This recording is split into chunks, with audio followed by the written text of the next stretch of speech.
What's better than one Sesame Street? But when you have two! Hey, welcome back to Brick Lake City, where we're going full Muppet mode today to answer the question, what happens when you take not one, but two LEGO Sesame Street sets and turn them into a full modular that fits perfectly in Brick Lake City?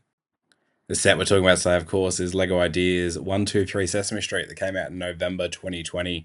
This was an immediate pickup for me when it was released. It was a no-brainer. Love Sesame Street, love Muppets, and thought it had the absolute frame to be an amazing piece of the LEGO City going forward. But it's just not quite LEGO City ready. And I've been sitting on this for the better part of 4 or 5 years now, waiting to incorporate it into the city. Well, today is the day. So we've got the shelf ready to go. And we'll take one more look at these two separate 123 Sesame Street sets before we get into the demolition and the rebuild. So as I start to break it down now and kind of sort it into colors for Jay to start building the new set, I guess the first question is, why did it take us so long to get to this point? And quite frankly, looking at Rebrookable at the time, there was too many options. We weren't really sure what would fit best. Really loved Ben Build's Lego version, which was just a 16 wide, nice little narrow, compact looking one. But it didn't have Hooper Store, which was a bit of a bummer. I loved Lego Fan 21, who had the big Sesame Square, which again was a two-setter. But it just didn't scream like it would fit in the city, and we finally landed on this set of instructions, which is by Loris, which I don't think is uncommon, because as you look across YouTube, I think most people have chosen to go with this one. There's a lot of good stuff about it. The first being that it is two sets with very minimal additional pieces. That was the thing that drew it to me, which led to the second problem, that the set has since retired and I had to try and get another one. So that's what left so long in between. Was one, I had to pick a set of instructions. Second, I then had to find one on Marketplace for what was a reasonable price, which is where we are now. We've finally been able to pick one up for a really good price. So we've now got two sets, and this is going to be our first Rebrookable build. We quickly bought the instructions, and we've started to kick on with it here. And this is definitely going to be a family effort to get this together, because this is the first time we've ever had to break down a significantly sized set to sort by color. And I think I completely underappreciated just how much effort would be involved to actually re-sort out something that had been built. You kind of take for granted the Lego approach, where you just open a bag and do what it says. You don't have to think too much or put too much effort into how it goes. You can sit there, you can kind of zone out, listen to music or whatever, and just build your set. This has added a different level of complexity to it, but it's good because it creates different jobs, so you can build together, right? One person can sort, one person can build, and you can start to work your way through it. We opted just to sort by color because I found that was just the easiest way to locate and find pieces for the build. And the other thing I tried to do was just keep as many of the mini builds, if that's what you like to call them, together as you can. Like within the set, there's some beds and some armchairs and the TV, and you know these are going to need to be used again. You're not sure if all of them are going to be used or not. So the goal for us was to try and keep as many of those mini builds together as possible, just to save us a little bit of rework at the end.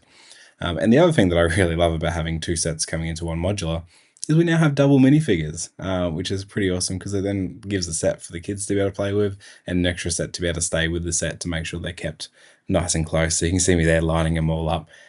These are incredible minifigures. Admittedly, you can probably argue that Cookie Monster and Elmo aren't particularly exciting. They are a plain colored body and legs. But when you start to look at the heads, and particularly Big Bird's body with the texture on the wings and the colors, they are incredible minifigures. This is what makes the set. This is what makes the set kind of next level, and what we've come to expect of Ideas sets over the years is they are that next quality build that just ties into either the pop culture theme or whatever it might be, that makes us continue to buy them even as they keep putting prices up. It just makes us buy these sets, right?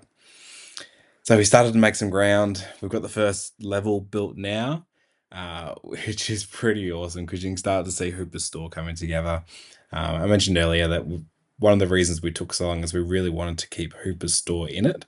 And this set not only does that, but it actually makes it better and makes it like a full walk-up coffee bar. The new 123 Sesame Street, as it's getting ready to go into the city, starting with the most important part to us, Hooper's Store. There you go, look at it, completely walk-up coffee shop. You can see in there you got the like the bits and pieces, the cash register, the coffee on the counter, entrance. You got the newspaper sales out the front warning you of the current porridge shortage. Zoe on the wall, and you got Cookie Monster sitting at the table there with a fire hydrant and the sign.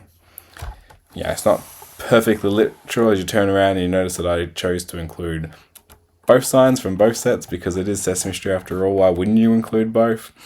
But looking at the front, it keeps all the regular details of the original set, and it just pops right. And we open our doors here, you see that red entryway remains, and I've just knocked the. Actually, not sure what that is. Looks like an alarm of some sort. I'm sure it means something to someone. But as we look inside and take a bit of a peek, you can see there's the yellow armchair. You got the bed and the toy train. Got some pretty cool wall art, which if I turn it around a bit, you better see a bit clearer. Just here retains, there, just retains those wall art pieces from the sets as well. You got Big Bird's house out the back there. And miraculously, as I've been talking through the power of editing, we've also finished the build now. And we've got the first layer there, which we just had a look at. Second floor of Hooper Store goes on. And then the second layer of Sesame Street hooks into it as well. It's not your typical Lego modular build where they're fixed levels, which I actually really like, and I can see why they built them, how they built them, which is really cool. And then we put the roofs on top as well. One drawback with the roof is it does kind of get stuck in there, but that's just down to the parts that were available at the time. So here is our new modular 1, 2, 3 Sesame Street with the main building up the front there. You can see where some of those extra parts have come in on the side. Now you got full windows and fully enclosed on the back and nice and private for Big Bird. And of course, that incredible Hooper Store with that darker nougat color.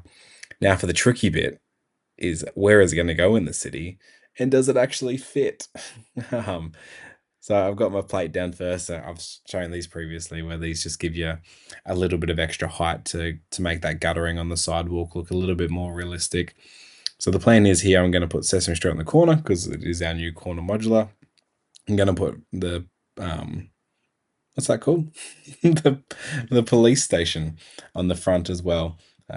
It's one of my favorite modulars, the police station. I just love the coloring. The one thing I am going to miss with this layout is that the billboard isn't going to be visible on the side of the police station there, but that is what it is. Although, as I put it in here now, you can kind of see it doesn't really line up with the donut shop. So I'm going to have to switch that around, I think, anyways.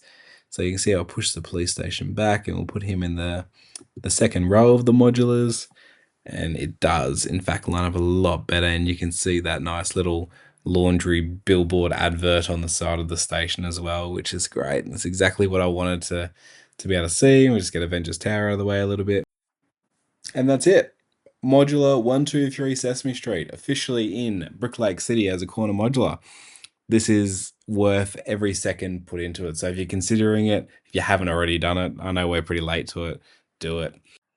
And if you made it this far in the video, thank you for watching. Appreciate everyone who contributes to this.